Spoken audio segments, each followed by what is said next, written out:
Hello, everyone. We're going to go ahead and start the program. First of all, I want to thank all of you for coming to this evening, and it's just amazing, the energy in this auditorium. I think we should all just praise that. So we're all here because we have a passion for science and for medicine. And this is the third annual event of this kind for Women in Science and Medical Discussion Series. And it's presented by the Cleveland Museum of Natural History, Case Western Reserve University, and the Cleveland Clinic. Three wonderful institutions in this community. And this year, we are very privileged to hold the event here for the first time here at the museum. We have hosted a number of Women in Science events this year, and this is really one of the culminating events for the program. And I also want to say that Denise Su has been, Dr. Denise Su, who is here with us tonight, stand up, Denise, has really been the brainchild of our series.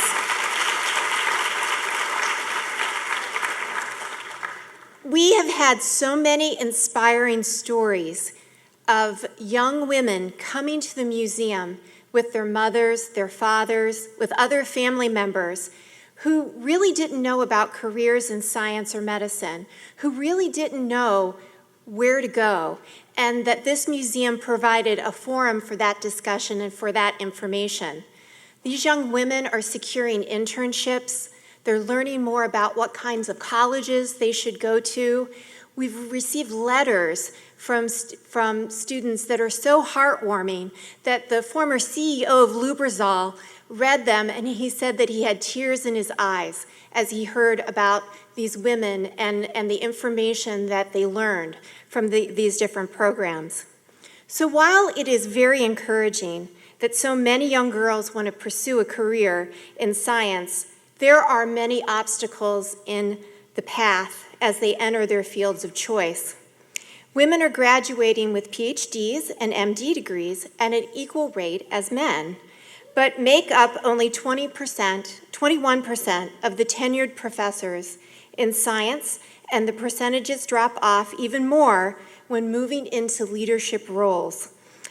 In a recent survey of the Association of American Medical Colleges, women make up only 23% of professors and 16% of medical school deans in academic medical centers, even though they represent 40% of those surveys.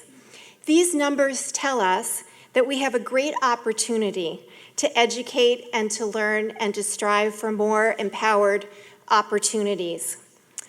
I also want to thank the Women's Committee of the Cleveland Museum of Natural History because 100 young women are here because the Women's Committee sponsored their ticket. And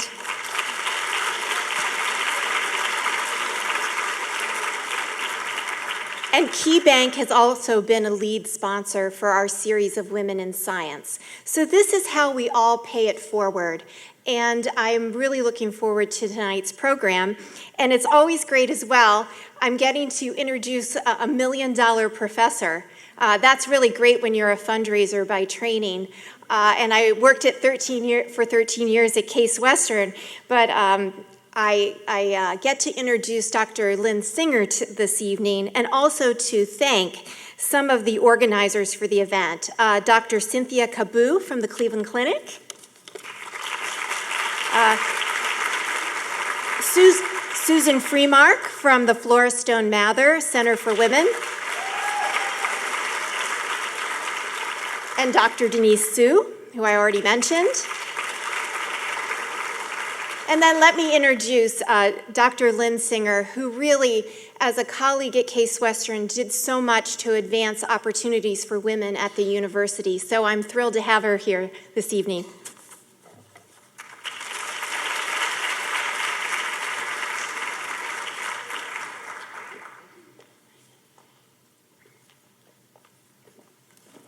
Hi, good evening.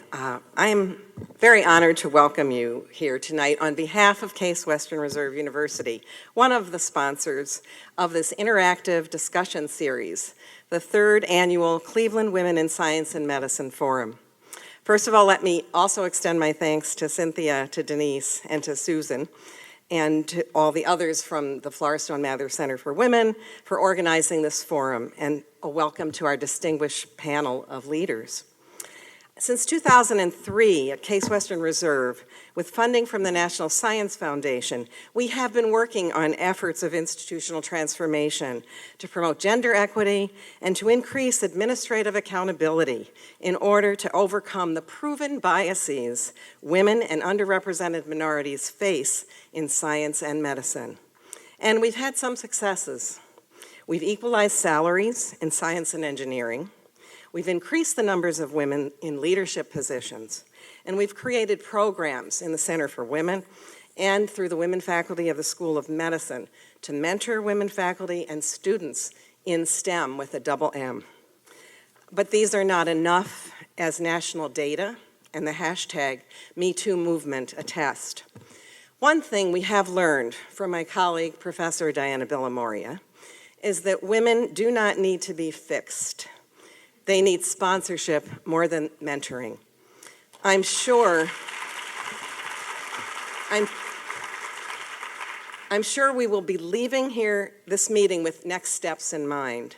So in advance, I wish to ask each of you in this audience to leave with a pledge, and that is a pledge to nominate a woman or to sponsor a woman for an award, for a keynote presentation, for a prestigious committee or a board or a leadership position, president of an organization, department chair, whatever you know. If we each do that one thing, we will be moving more women across that tightrope. And now, it's my great honor to introduce our speaker tonight.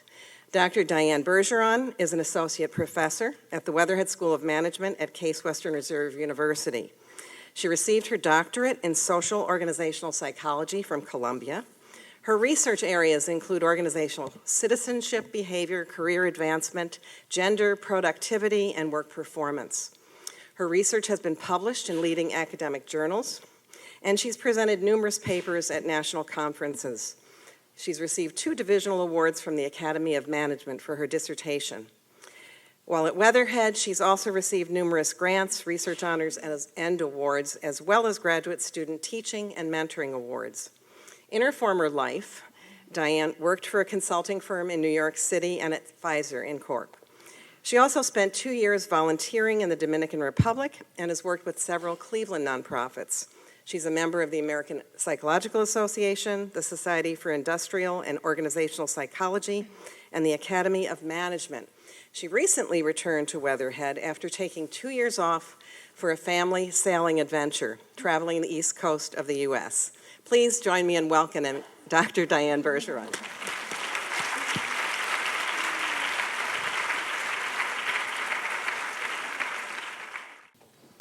Thank you, Lynn, for that introduction.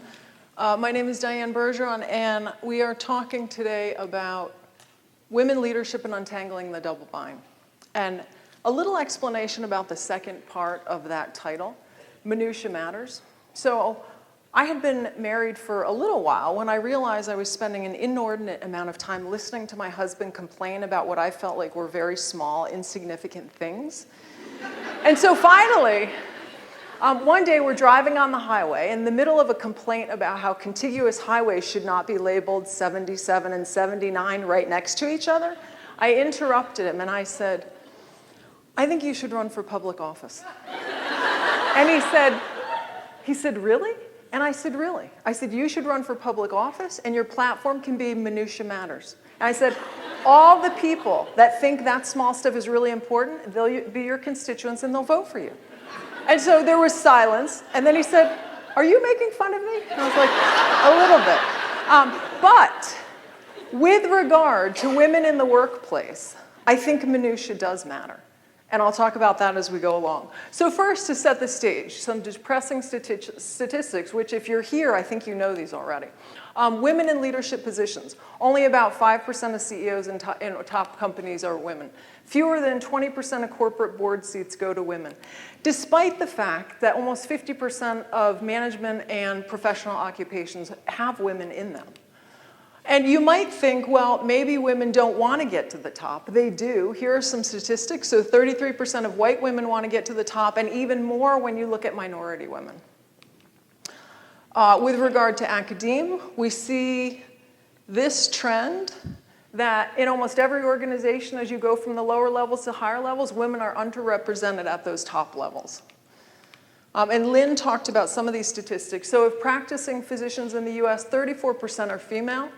Almost 40% of female of the medical school faculty, and yet 81% of deans in medical schools are male. So that's kind of just setting the stage with some of the statistics.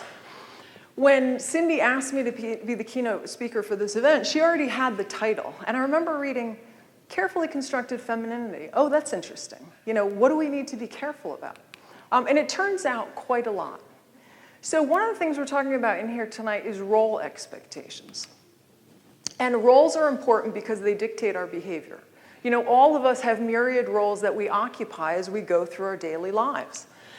And what I want to talk about is Alice Agley talks about social roles. So simply by occupying either a man's body or a woman's body, people have expectations of how you will behave.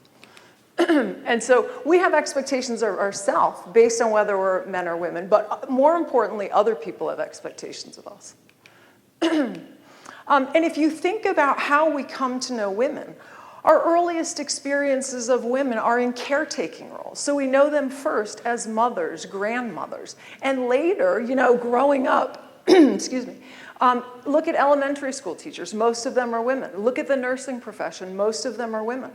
And so women occupy these caretaking roles. Because of that, we have certain expectations for how women will behave. So we expect them to be caring, empathetic, sensitive, helpful. In contrast, when you think about, and I will say, even think about your smartphones. Siri is a female. Alexa is a female. How can I help you? Right? Really? So in contrast, when you think about men, and you look around the world, men tend to be in leadership and power positions. And so because of that, we expect men to be assertive, independent, decisive, logical. Okay. And so the problem is there's this think manager, think male phenomenon. And I think you could probably put scientist or leader up there with manager is where there's just not a fit between what we expect women to be and what we want leaders to be. So if we expect women to be helpful, intuitive, sensitive, how can they also be objective and analytical and logical? So there's this disconnect. And so there's a double bind. And because we have these role expectations for men and women are rated differently for the exact same behavior. So if I am being a good woman, then I'm not being a good leader. But if I'm being a good leader, then I'm not conforming to the stereotype of how people think I should behave as a woman. And so if you're not fitting and meeting those stereotypes, there can be a backlash, either in terms of negative evaluations or people not liking you as a female in a leadership role. So as far as gender and leadership, there's a meta-analysis of leadership effectiveness. And what they found is across different contexts, there weren't any differences in ratings of leadership effectiveness.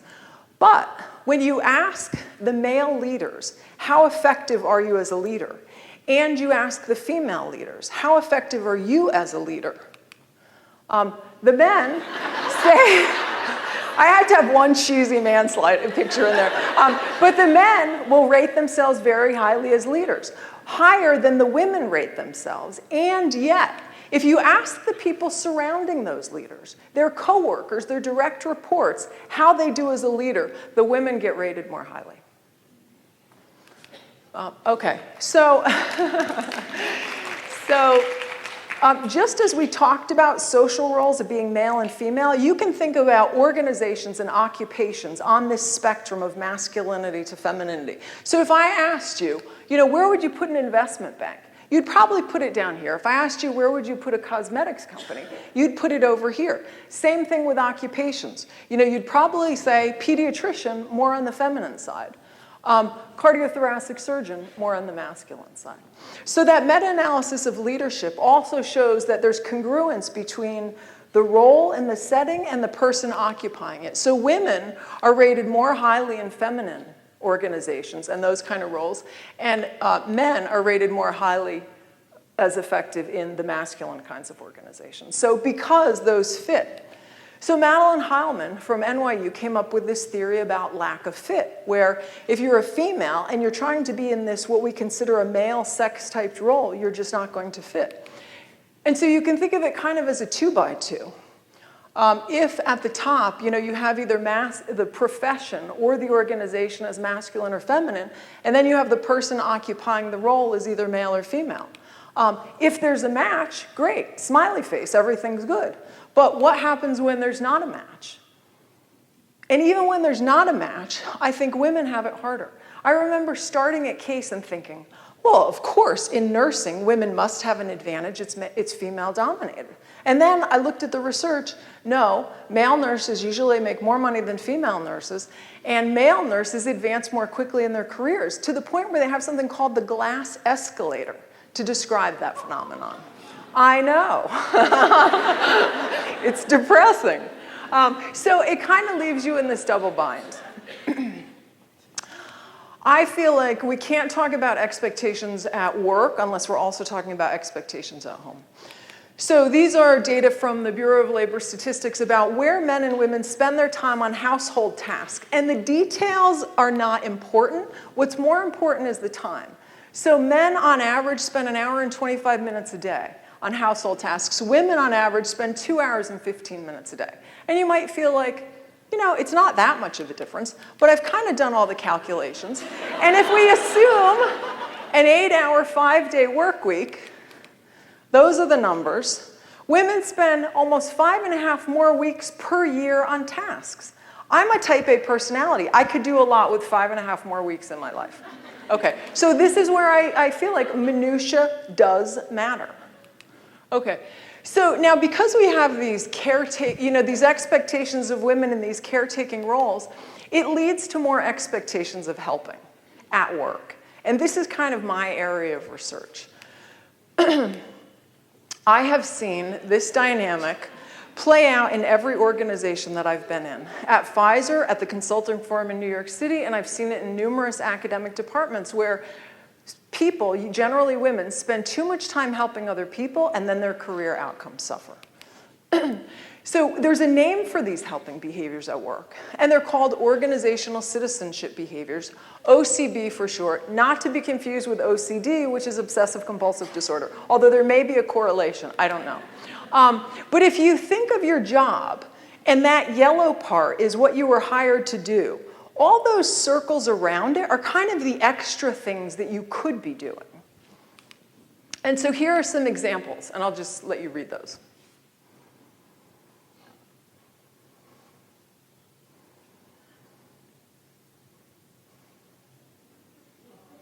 Okay. Yeah, do you notice the last one? Planning and organizing events. So huge active citizenship behavior. But these are kind of the examples of anyone can do them. They're these extra helping behaviors at work. And the thing is, they are fantastic for groups, departments, and organizations. So plenty of research shows that organizations that have a bunch of these good citizens, more effective, there's less waste, higher customer satisfaction, profitability, productivity, and then fewer errors, better safety. But what about for the individual good citizens actually spending all this time helping? That's where it's kind of mixed. And because of those social role expectations for women, you're expected to help more. And the research here shows that if you have a woman and a man, the expectations for the women to do these behaviors are higher. If she does them, nothing really happens. If a man does them, they get over-rewarded for them. Okay? If the woman does not do them, she gets punished. If a man doesn't do them, nothing happens because we didn't really expect it. Okay? So, there are issues with the expectations and the rewards, and this is important because this takes time. All these helping behaviors take time. So one thing I would challenge you to think about is how much more time do you spend helping other people at work than your male counterparts?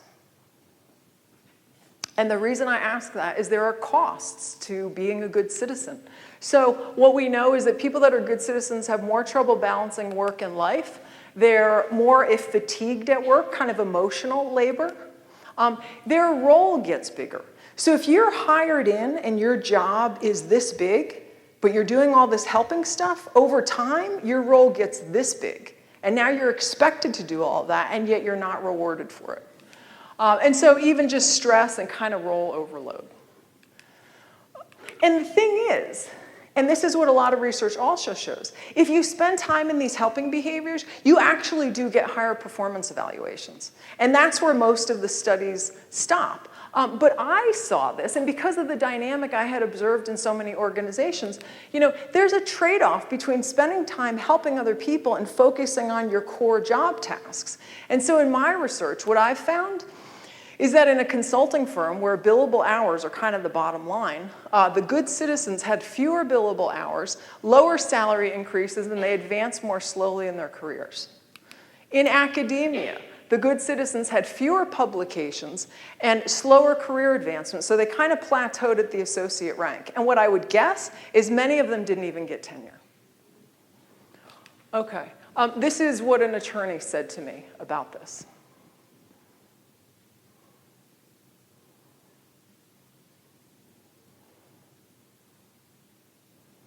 Okay, and so that's kind of part of the issue, is it does take time and yet you're not rewarded for it.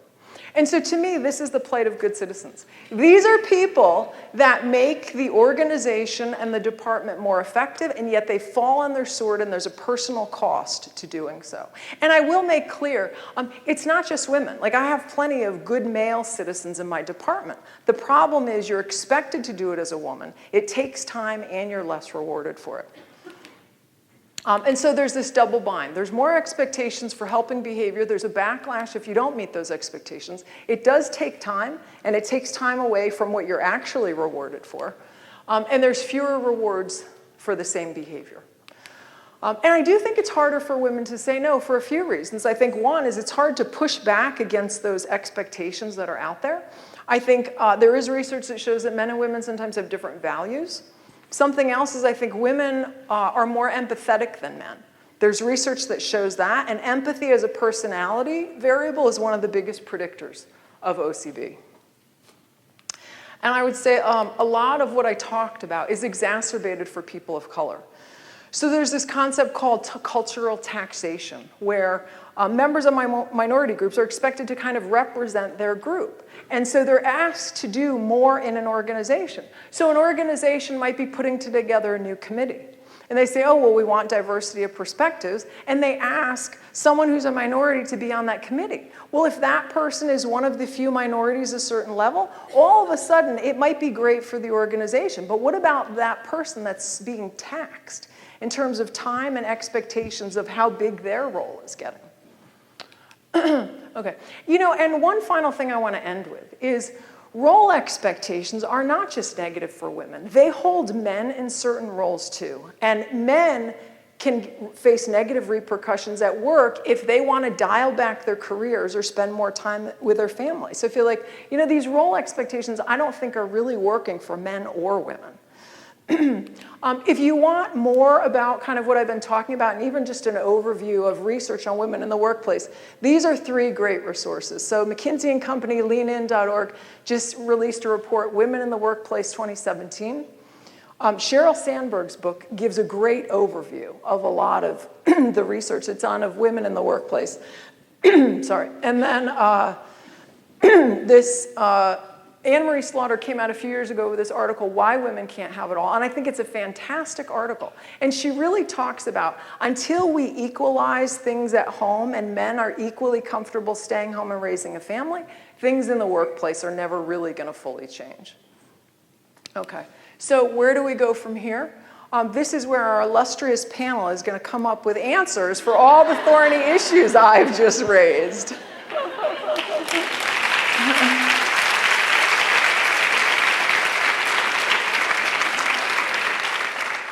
Hi, I'd like to invite the panelists to please come up. And while they're doing that, I'm the infamous Cynthia Kubu. Okay? And I actually remembered to wear something with a waistband today so I can attach my mic. Usually it's a problem. Nope, wherever you want to sit. You all should have a program, and so I'm not going to spend an awful lot of time introducing our panelists. We worked and thought very carefully about getting a diverse group with respect to institutions and experiences. And I think that you will see that we are very fortunate to have such amazing thought leaders in the city with us today. On the far end there is Terri Wimms. Next to her is Cyrus Taylor, Ka-Pi Hoh, Denise Su, and Tom Mihaljevic. All right.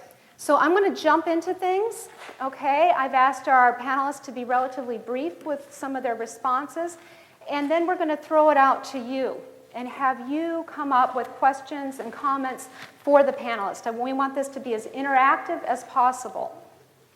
I'm going to start with Dr. Mihaljevic. Tom, what are some of the characteristics of leaders at the Cleveland Clinic? And then if you can elaborate a little bit more in terms of what is going on to help increase the number of women in leadership positions, please. Well, you know, when we hire people in the organization, we hire people primarily for their cultural and attitudinal fit for the enterprise, more so than we do for the individual competences. We believe that competences can be built and developed. The characters is kind of difficult to change. Is that right?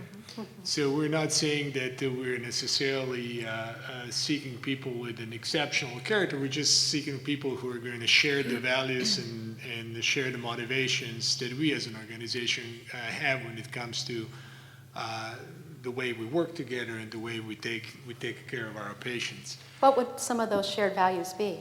Yeah, well, we are, when you speak about our shared values, it's certainly primarily about a teamwork, about an integrity at a workplace, about a compassion that we demonstrate towards our patients and, quite frankly, towards each other. So we're essentially in a kind of, in a sense, to get away from the businessy terms. We look to take care of each other like we take care of our family members, and we also look into taking care of our patients the way we would take care of our family members, because we firmly believe in order to take care of our patients who trust us with their most precious possession, and that is their health, we have to really work together, well together as a team, which means that we have to treat each other well. Fantastic. And what are some of the, briefly, initiatives that are going on at the clinic in terms of what are some, because the goal is not to just talk the talk, but what can we do to actually change things? Yes. So let me just kind of give you a little bit of an overview of a Cleveland Clinic structure from the standpoint of division between male and female. We've got a good 40% of our caregivers, a little over of our caregivers in the organization are female. When you take a look at the leadership position, that's certainly the proportion of leaders in the organization is biased towards male, but not in every aspect of our organization. For example, in our executive team, so people who are working closely with me, they're here in the third row, fourth and the fifth row, and the seventh row. A good 40, almost 50 people, 50% of our executives are female. Okay. So this is, I mean, it is my firm conviction. I'm personally completely agnostic to any external attributes of a person. Okay. Whether it's a gender, whether it's a race, age, sexual orientation, or any other external attributes that you can think of. And we as an organization stand for inclusivity and stand for equal rights for every single person in the organization. Things that we're doing in a very concrete terms in order to foster the right representation of every segment of our caregiver population in the leadership is we have a very structured review of caregivers who have a leadership potential. We just spent last week or week before last 2 half days, which got over 10 hours, in going through a leadership roster, and in particular paying attention to compensate for some of the discrepancy between the composition of the that we have in the organization when it comes to caregivers and also the composition of our leadership. And we really are cognizant of a disbalance and want to strike a balance. So we were really identifying our female members of our organization who have a large potential, and identifying the programs and the sponsorship that can kind of help them develop to their potential to the fullest. So it's kind of strategic, built into the plan. Absolutely, yeah. Fantastic. Terri, I'm wondering if you can comment a little bit on successful women leaders you have known, and what were the behaviors that you think contributed to success? Thanks, Cindy. I look at this question and I don't think of it in terms of successful women in a leadership role, but successful leaders that I've had the experience of working for and working with. And I've always tried to emulate those exceptional leaders, whether they were men or women, and model my own leadership style after those persons. Some of those attributes include the very basic values that of humanity for me, transparency, honesty, integrity, respectfulness, approachability. And my personal experience is that if I can model those behaviors on a daily basis for the persons I'm responsible for and for my team, it creates a stronger team because it builds trust. And it builds a sense of community whereby it's motivational. It's that confluence of transactional, if you've read the research, versus transformational. It's innovative, it's getting the task done, it's problem-oriented, it's solving problems, but it's also being respectful of and taking care of people. Yeah. Because without the people, you really have nothing. So it really is people-focused as well as problem-focused. And I have been fortunate in finding great success and in that model of leadership style. Okay, fantastic. I know, Cyrus, you've done an awful lot of work at CASE with respect to increasing the number of women faculty, and I'm wondering if you can comment a little bit on what are some of the expectations or perceptions that can get in the way or hinder women's progress as they're moving up that faculty rank? So let me first say that, I think we've made marvelous progress at Case Western Reserve over the course of the last 15 years or so. Lynn Singer has done a fantastic job in terms of leading what's really been a thorough institutional transformation. And going back to 1999, I was privileged before I became dean to spend 7 years as part of a committee studying these issues, in which Diane and Bill and Moria played a major leadership role. I would say that almost all of the challenges are in one way or another reflections of the kinds of things that Professor Bergeron laid out at sort of very quickly in her talk. Academia, universities are old institutions. They are very slow to change. They are strongly hierarchical. The disciplinary structures mean that there's an additional sort of variable there. Nursing is very different from physics, is very different from history, for example, in terms of the internal dynamics. And beyond sort of the structure related to faculty progression, assistant professor, associate professor, professor, there's also the additional confounding factors of students. Undergraduate students are different from graduate students. And then, of course, staff. And In all of these interactions, gender plays a major role traditionally. The kinds of role expectations that Professor Bergeron outlined as playing a major factor are sort of deeply ingrained, sometimes structurally, in terms of what's going on. And beyond that,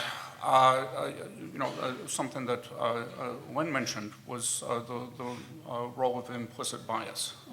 We have these gendered expectations sort of built into the way that we think if we have to make decisions quickly.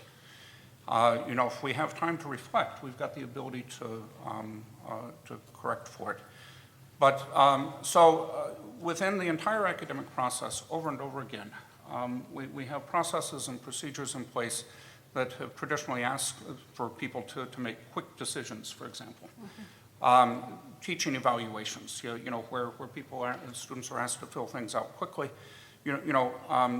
It's easy to see if you read enough of them that there's systematic biases, and this can become important in promotion and tenure cases, where it looks like you look at what's supposedly objective data, but if you go back and look long enough, you see that there's steady biases against women, in some areas, and when you do this, you can correct for it.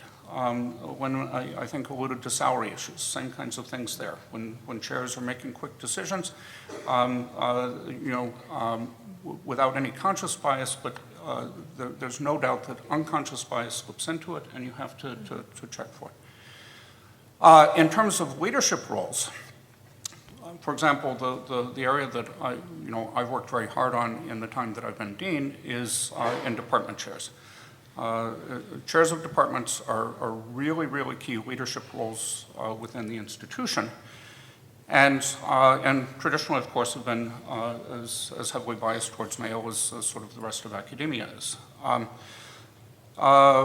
We have just over 20 departments in the College of Arts and Sciences, and when I became dean, precisely 2 of them were headed by women. Mm-hmm. Now, the process for selecting department chairs, according to the college bylaws, mandates that the dean meet individually with faculty members and discuss who should be chair. Well, it matters enormously how you do that. If you ask someone who they think should be chair, then all these biases immediately come out. If instead you structure it differently and go through, say in alphabetical order, all the eligible candidates, very different picture ends up emerging, and so the result of that is that at various times during the time I've been dean, we've sort of ranged between a third and, for one semester, just over half of the department chairs were women. Now, there's a danger of overdoing that because we still have fairly few women at the senior ranks, and if you impose too much of a burden on that, then you end up with sort of the double bind that Professor Bergeron talked about. So, all of which is to say that it's a moving target. I think we've made significant progress. There's days when, I say this from time to time to Lynn, I think we've made good progress, and other days when I wake up and I despair at how little we've made. Which is to say, it's a work in progress. Events like this, I think, are an immense step forward. The more that we raise awareness of the issues and get people to reflect on what really is behind the decisions that we make, the minutiae. Mm-hmm. The accumulated minutiae over a period of time can have just an absolutely devastating effect, but if you're aware of it, you can correct for it. And I think a couple of points just to highlight is that it takes leadership paying attention to that and being attentive to this, and saying that this is not appropriate, right? And kind of, because these implicit biases are hardwired. Yep. They serve a heuristic. They're helpful in some ways, but they can hinder tremendously. Mm-hmm. The other thing that's coming out very clearly, too, is that the qualities of leaders are really those personal qualities. It's integrity, it's compassion, it's caring for other people, and it's transparency, something that both men and women share equally, I think. But the situation can change, and it can be sometimes where there's a sense that particularly in light of the organizational citizenship behavior, that I have to do more and more and more and more and run and run and run and run more. And I'm curious, Ka-Pi, from your perspective, do you think that women are held to a higher bar with respect to those expectations beyond maybe the organizational citizenship behavior, and how does that maybe impact women moving into those leadership roles? Yeah, I think, and my perspective comes from the corporate environment, but it was resonating with me when Dean Taylor was talking about when you're picking someone for a leadership role. I think sometimes women have to be seen twice as good in order to be considered comparable. And a lot of times I've seen in our work environment that, okay, you've got a list of requirements for maybe this leadership position, and a woman will probably get dinged because she didn't have one or two of those requirements, but then they're more willing to take a risk with a man who maybe hasn't even hit a lot of those requirements. So I think that's one of the challenges that women have. I think the other piece is that women have probably a narrower path to navigate in terms of if you're the boss, it's really easy to cross over to being bossy.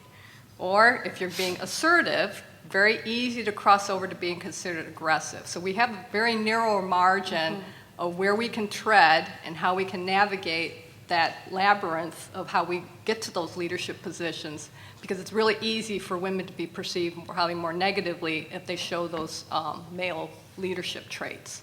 So I think that's one of the challenges as well. And that's essentially kind of the image of the woman on the tightrope is essentially where those gender expectations collide with leadership expectations. And that contributes as well to yet another double bind, I think. Thank you. So there is some additional challenges there.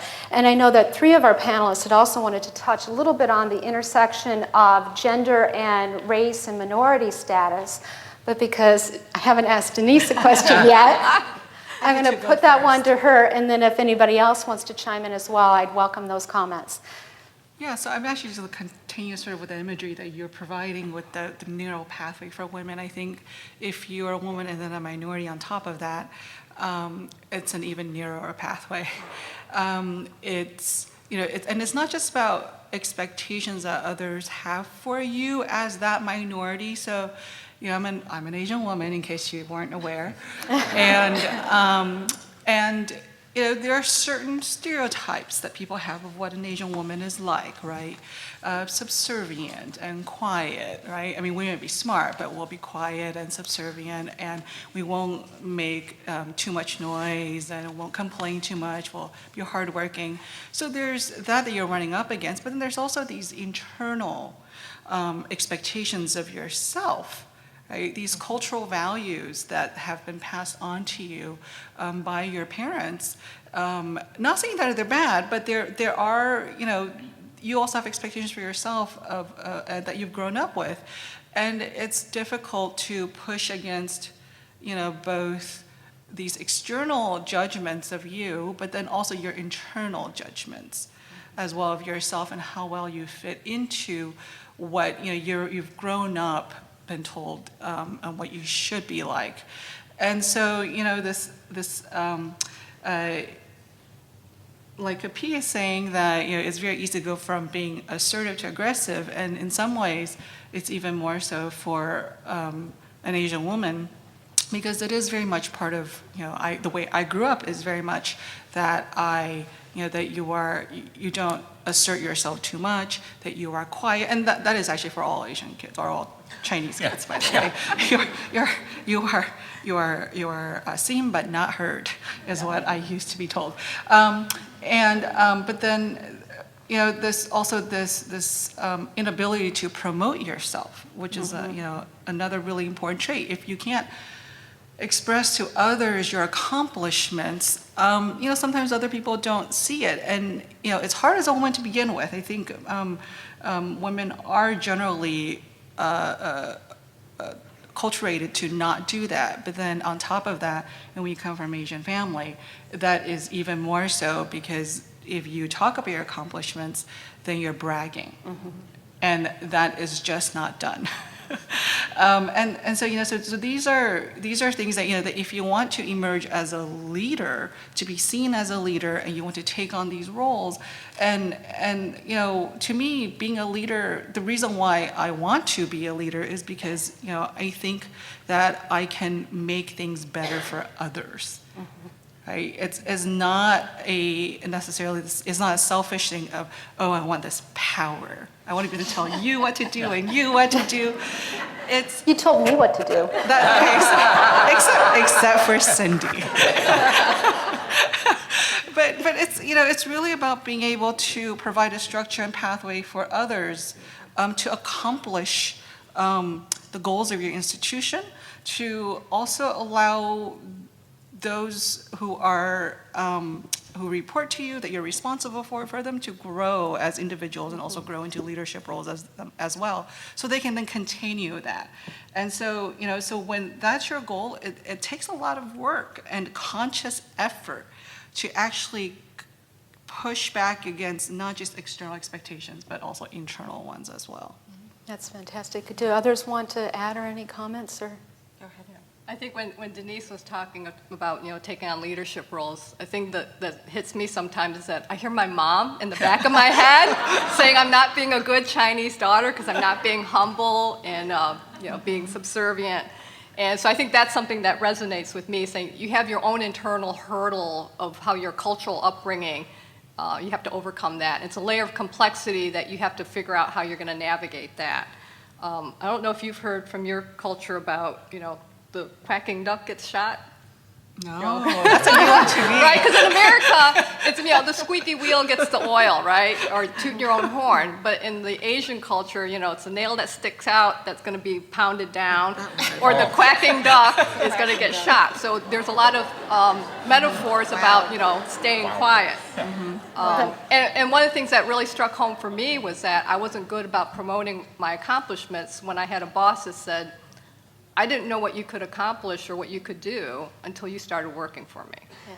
And that's something I try to tell the other Asian females is like, you got to find a way to kind of promote yourself or figure out a way to talk about what you can accomplish, because other people won't know unless you have a way of on that tightrope. Yes. And I know that Tom wanted to respond, and then maybe Terri.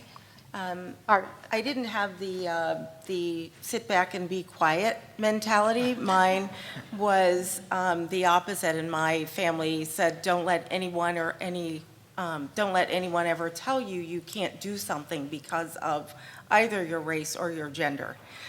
So mine was the let's go get it attitude. And what that I've experienced is both accepting and respectful when moving into environments. I was somewhat of a pioneer in a technology environment, both diagnostic technologies and networking, like networks like Wi-Fi, that are really male dominant. And so I experienced both accepting and respectful, as well as non-accepting and resentful. And the result of both of those was really people who were condescending and patronizing, both of which just run right up the back of my neck. And I don't look for it, but it's just there when it happens, sort of. And more recently, compounding with gender and ethnicity, age. So trying to navigate every bit of those situations and just being forthright and just standing ground and not falling back into the subservient role, but standing up for what you are, what you believe, and what you know you're capable of. In the face of those things can be really difficult, but just standing ground and moving forward. Excellent. Tom, did you want to? No, I'd just like to make a comment that on the surface may be sounding a little bit contradictory because they're coming from a person who is responsible for a large organization who's male, who's white, and who's a heart surgeon. We'll forgive you 2 out of 3. So if you're thinking about all possible stereotypes, how to succeed in life and what's a stereotype of kind of a making ahead, look here. So then as a disclaimer, I'm surrounded by women. I'm the father of twin daughters who are 12. Everyone around me in my office are women. They tell me what to do. Don't think that I'm telling them what to do. I just follow instructions all the time. But on a more serious note, something that I would like to share with you, which I believe is very, very important. When it comes to the opportunities to rise in the organization and to take on the leadership role, don't you ever for a moment think that in the organization that are right and is structured really around the right values, that self-promotion, looking only after yourself and after your own interests, and fostering only your own agenda is going to get you far. I do not think that the empathy, support, and a caring attitude takes away from your opportunity to develop as a person and as a leader. Quite to the contrary.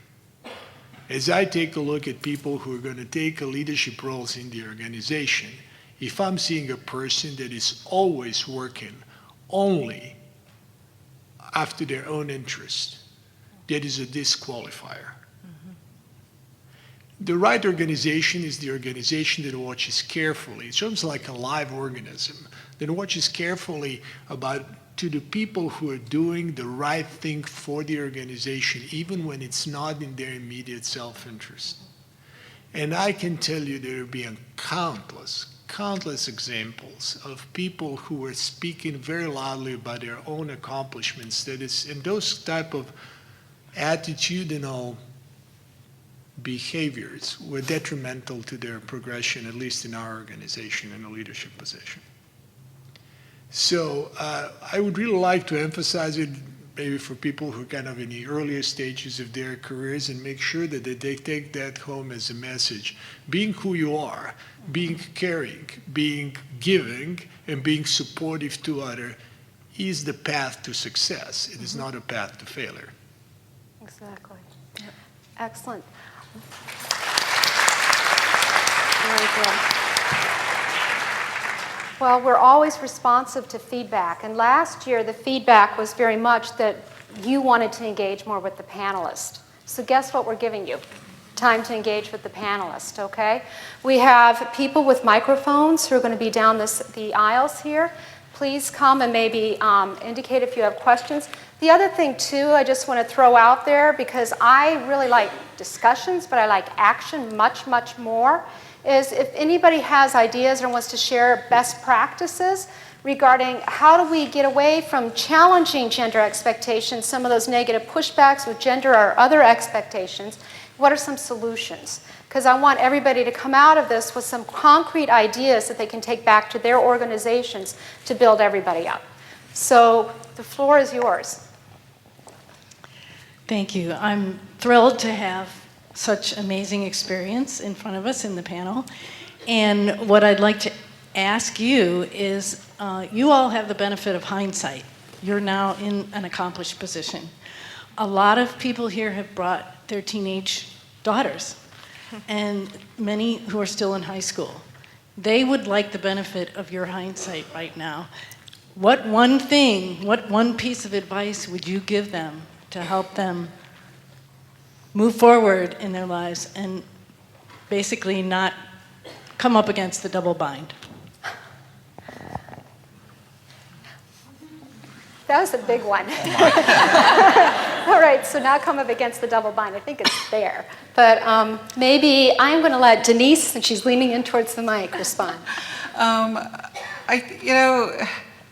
So there's a lot of external factors you can't really do much about, but a really important thing that I think a lot of our panelists actually did touch upon, and Tom most eloquently in his last statement, is that you really should,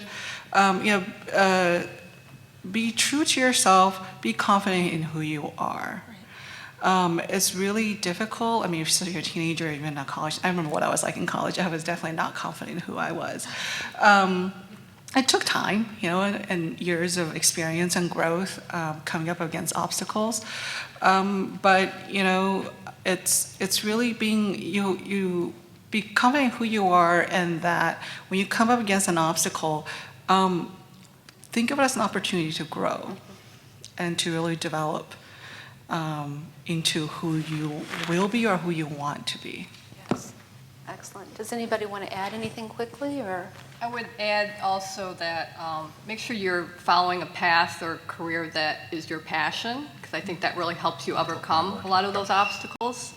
And then also, I think the other piece is that emotional intelligence and self-awareness, so that you can figure out, okay, this is how I want to navigate that path. These are my values, and this is how I'm going to achieve that through the way I want to handle it. So I think that's important as well. I just want to take on one thing too, and you've all spoken on this as well. I think if you believe in something bigger than yourself, it empowers and ennobles you to go for things that you would be afraid if it was just for yourself.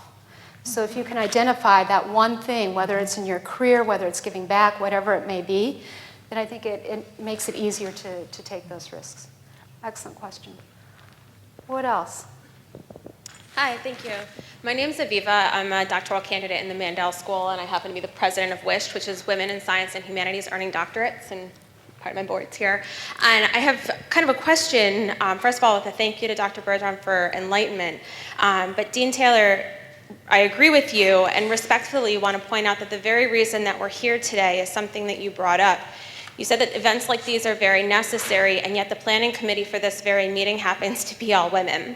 So with that in mind, I want to go back to what Dr. Bergeron had said, which made me think that besides men accepting the roles in the workplace, and as we begin to also account for LGBTQ families at home and different kinds of alternative mechanisms, alternative lifestyles, what do you think can be done for women-dominated fields, both in the industry and in the nonprofit sector, as well as the universities like my very own department, which are women-dominated, and yet a lot of those OCBs tend to still be very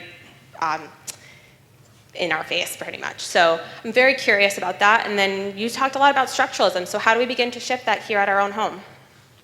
Oh, boy. This is, Yeah. Should we continue this next year then? Yeah, Giving them the floor? I think a full answer goes far beyond what we have time for. I'd start off by saying that the committee I referred to at the beginning, the Resource Equity Committee, I was the only male on the committee.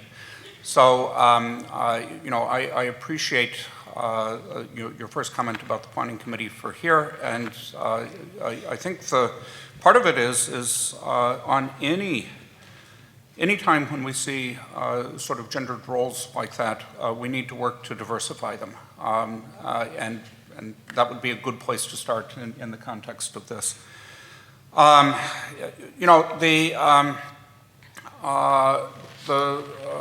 Within the College of Arts and Sciences, one of the things that I mentioned was the structure, in addition to the hierarchical structure, the disciplinary structure. And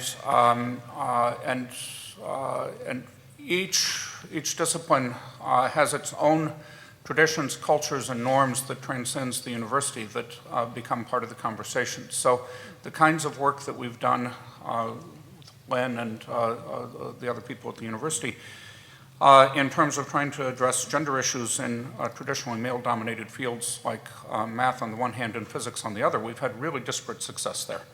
I would say that the math department at CWRU has gone through a transformation and is one of the great homes for women mathematicians in the country.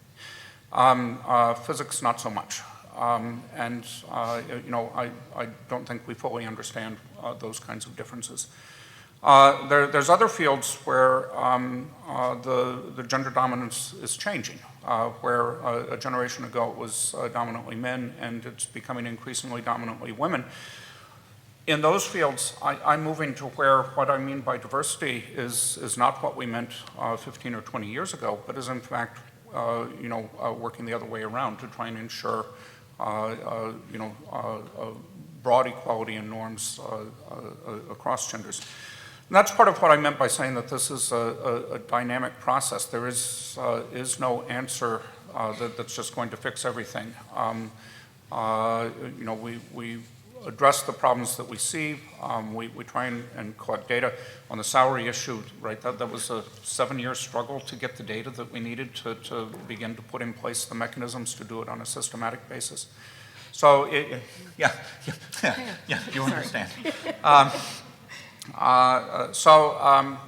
But the main thing is I think we need to affirm a commitment to the value of everyone and the value of diversity in all that we do, and just work continually at it. It sounds like that's the thing, and trying to identify what were the distinguishing factors, say with math versus physics, and what can you do to shift those cultures. Yeah. Excellent.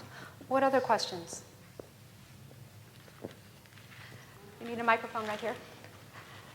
Oh, sorry. Oh, right there. Okay, go ahead. I'll try to be You quick. first?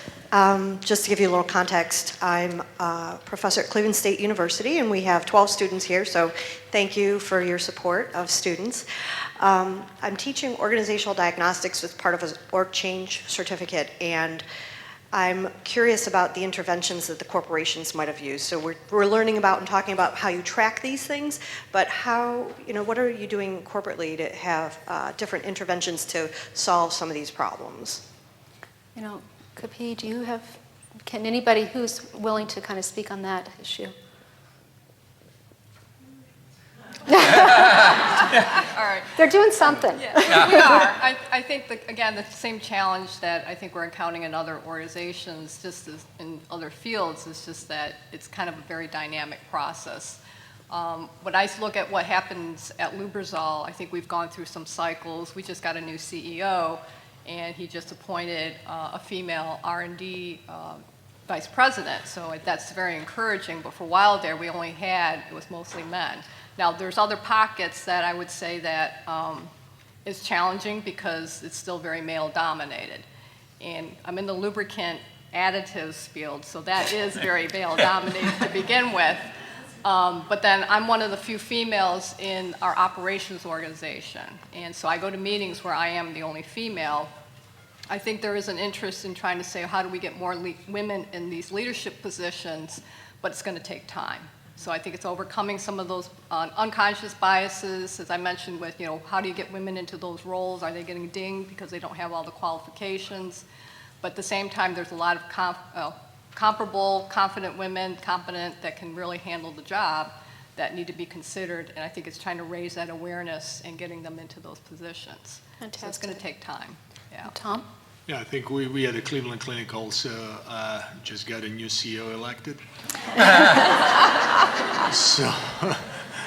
But in a way to address this issue in a very systematic way, I think with our executive team, as I mentioned, we have a very strong representation of very strong women leaders. Linda McHugh runs our human resources, and we're very cognizant of the need to do this, and we have a representation around the table every single day when we work very, very hard to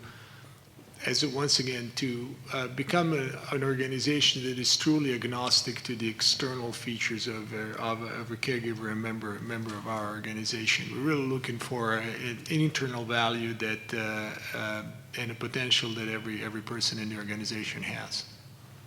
One thing I would like to add too is that I think in the past, traditionally, positions weren't posted, especially some of the key leadership positions. And I think there's more opportunities now to maybe post those and see who's interested versus, I call it the deck of cards with somebody's name on it, and the guys were shuffling them around, and you didn't know how diverse that deck of cards was.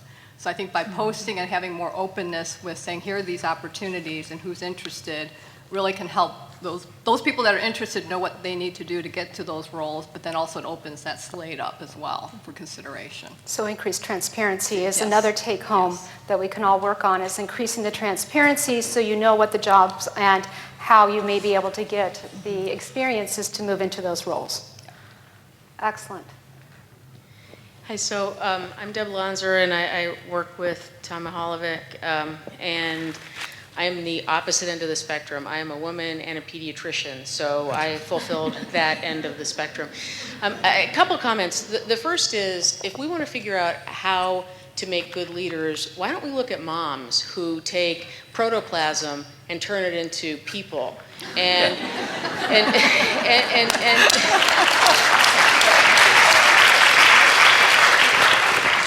And then my second comment is, I think that men develop a sense of confidence early because of the way we raise boys. And so when they go into the work environment, they don't have to fake it till they make it. They go in there saying, I'm cool, I'm good, this is going to be great.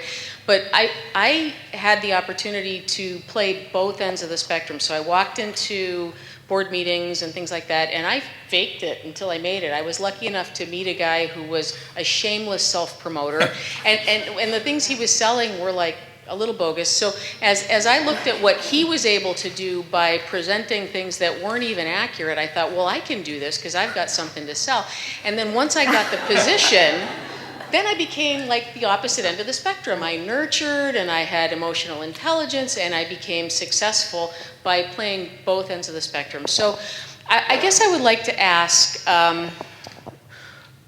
how do we take the pieces that make a good leader, like emotional intelligence and empathy and that sort of thing, and how do we teach that in a way that women teach it because we do it better, but we teach it to everyone, and we create the expectation that the men have to live up to the standards that the women set forth in the things that they do best.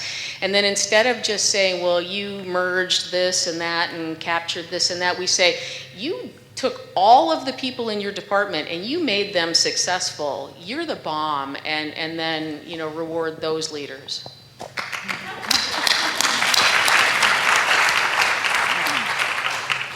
So the question is, how do we change this, I think? Women's Professional Staff Association. Yep. When does it become the Professional Staff Association related to empathy and emotional intelligence? You're preaching to the choir here. So I think that, and I think just to push back a little bit, I think that this is where, I'm going to jump in here, sorry guys, is that one, I think some of the literature shows that there's no difference between men and women in terms of transformational leadership and kind of being those things. You know, there's a slight advantage for women. The bottom line, I think good leaders are good leaders regardless of gender, right? And so I think the thing is that if we can kind of get away from those expectations so that Tom doesn't have to just be the tall, white guy who does heart surgery, right? And Denise doesn't have to be the quiet, shy, humble, Chinese scientist, because I don't think she's very quiet. Not anymore. Exactly. All right?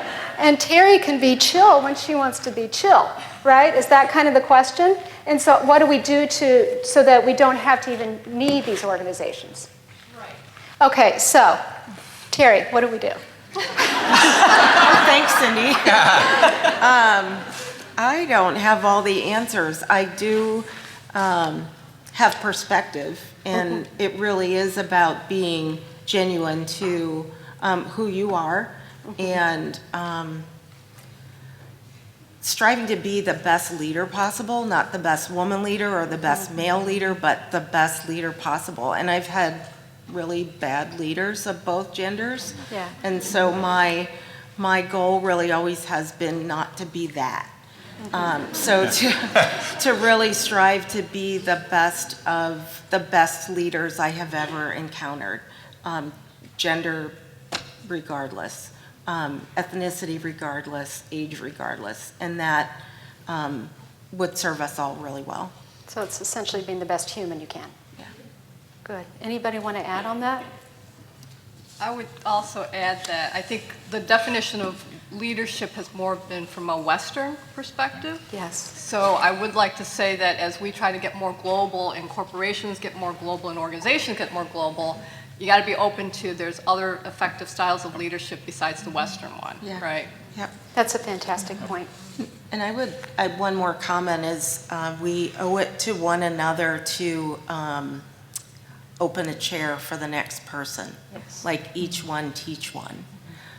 And when we do that, we open a path and create a path for someone to come behind us or beside us, and really lead not just a group of people you're leading, but lead others in create a position or create a, not that you can create jobs for people, but open a door and really nurture and mentor and teach the next succession of leaders. I think we owe that to one another. Again, with regardless to gender, ethnicity, and specific to gender, ethnicity, and age. Right? Fantastic. Other questions?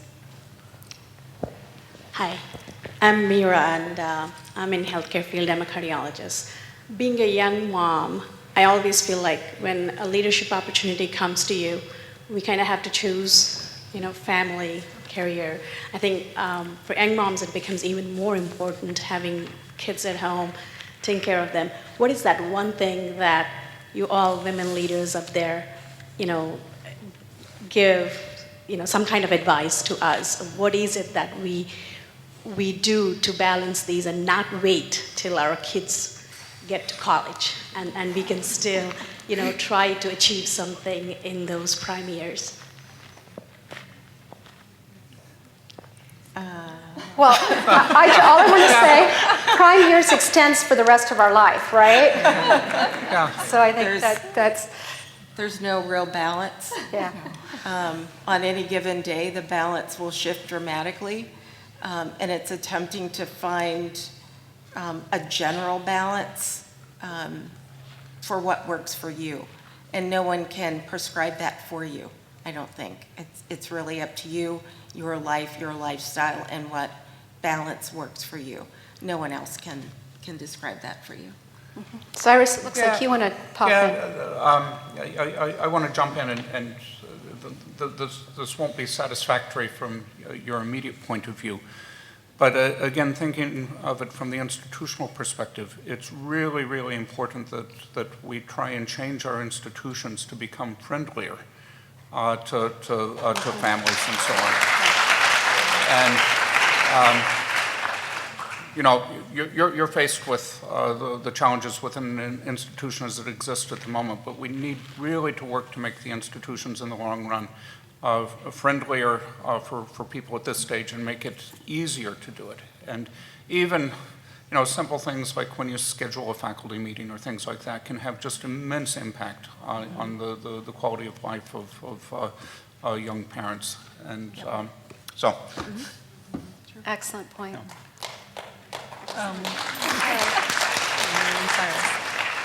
Can I actually just jump in and Yes. just say that, actually going back to this, what Dr. Bergeron talked about briefly, how role expectations constraints for both genders, and I think this is really it's a manifestation of that.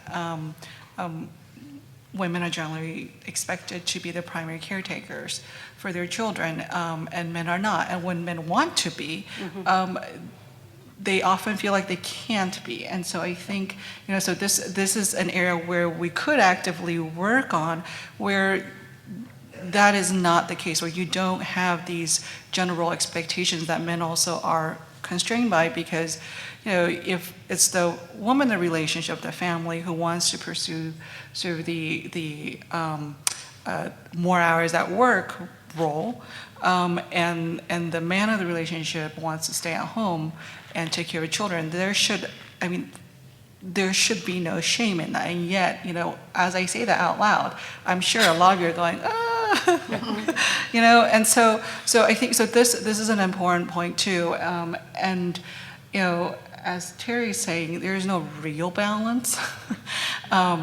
And the balance is what is best for you, and where you are in your life stage.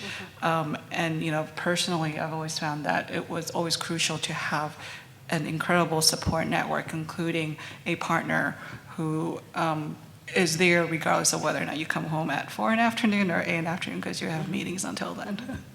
Very good. I think, are there other questions? Because we're about one more, right? Two, these are the last two questions. Okay. Okay, thank you for a very interesting evening. I have 3 girls and 1 boy, so I'm hoping we figure this out tonight. We can't leave till we do. This is a question for the dean, actually. You mentioned about evaluations and how there's a bias toward or against women, depending on your perspective.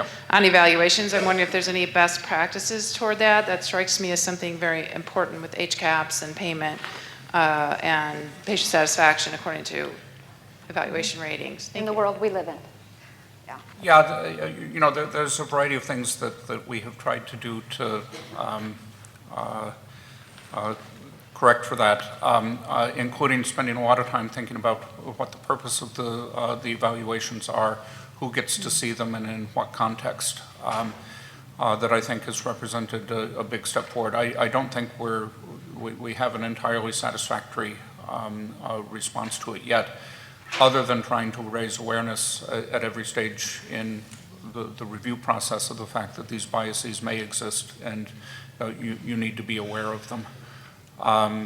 I do think we're better off than we were 20 years ago when things like written student evaluations that criticized women for their dress in the classroom made their way into tenure and promotion files, and that would not happen anymore. But I don't think we've reached the promised land.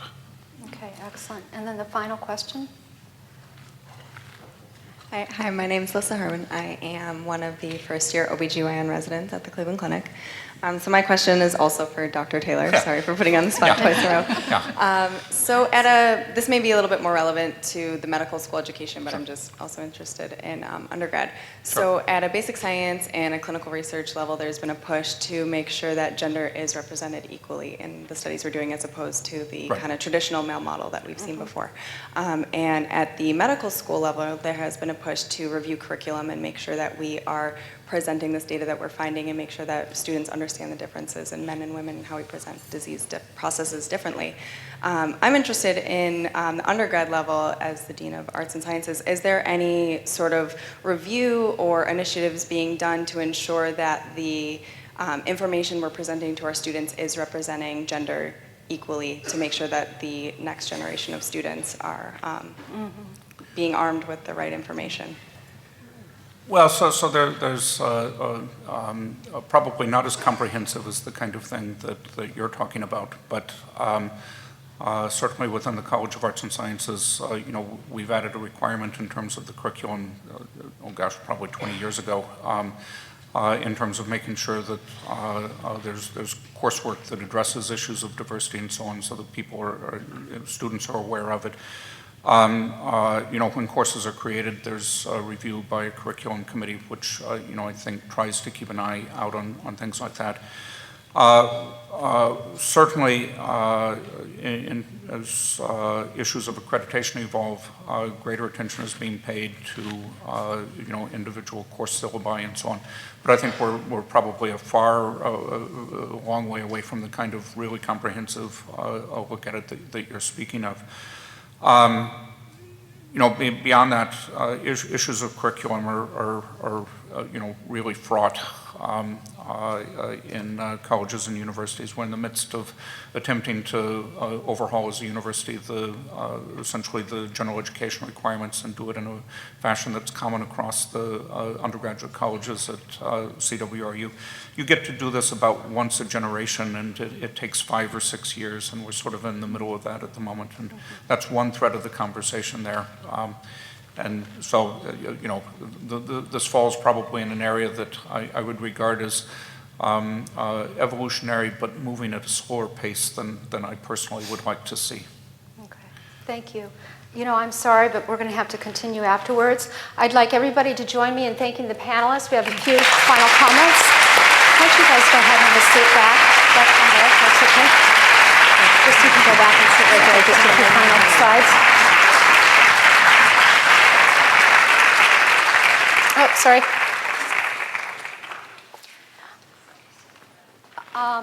There are just a few things that I do want to do. I want to acknowledge, as soon as the slide deck comes back up, all the tremendous work that went into putting this together. We did not intentionally exclude Cyrus. I just hung out with some of my friends when we did this with the organizing committee.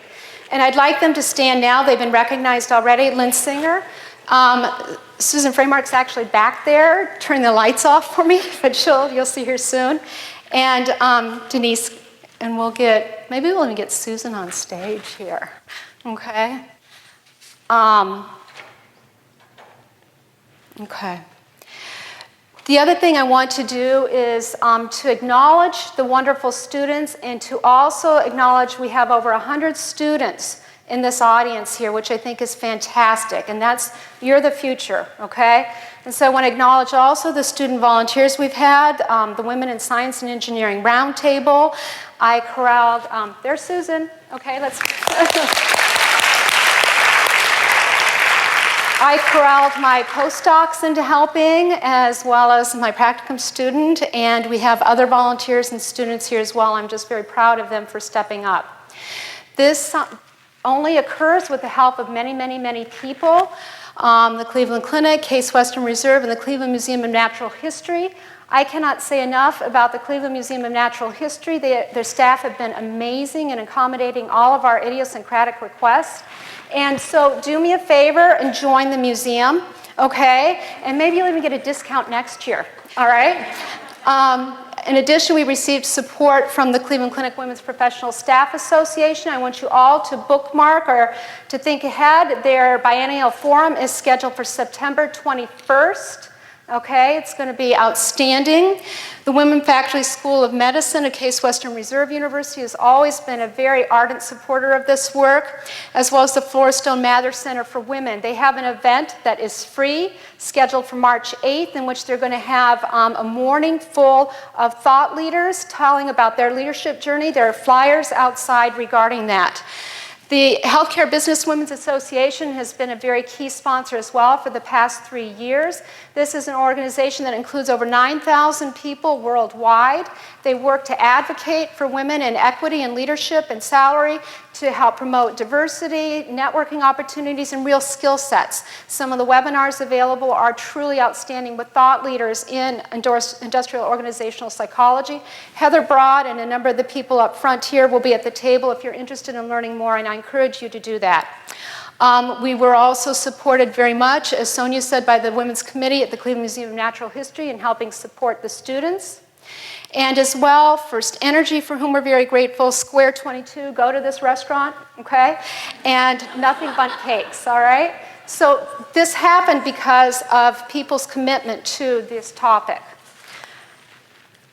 But if you haven't heard a theme already from me, I guess I like discussions, I like having people aware of the issues, but I want to see action, okay? And so that's why I'm so pleased with the speakers today, because they all spoke on action. And there was a theme that came out, particularly based on the questions that all of you had asked, and that is essentially that you have to kind of not be afraid to push a little bit against those gender, those cultural expectations for both men and women. And it's only by doing that that you see the superheroes that lurk within all of us, okay? And I think that means being a little bit courageous and moving outside your comfort zone, and it means also being open to see people as they are in an agnostic fashion and not think of them in these preconceived expectations or stereotypes or roles. And so that's what I would leave you with. I want you to go out with open eyes, take some of the action items that we've heard today about transparency, about pushing those boundaries a little bit more, not to make it good for you individually, but for the organization as a whole. And that's it.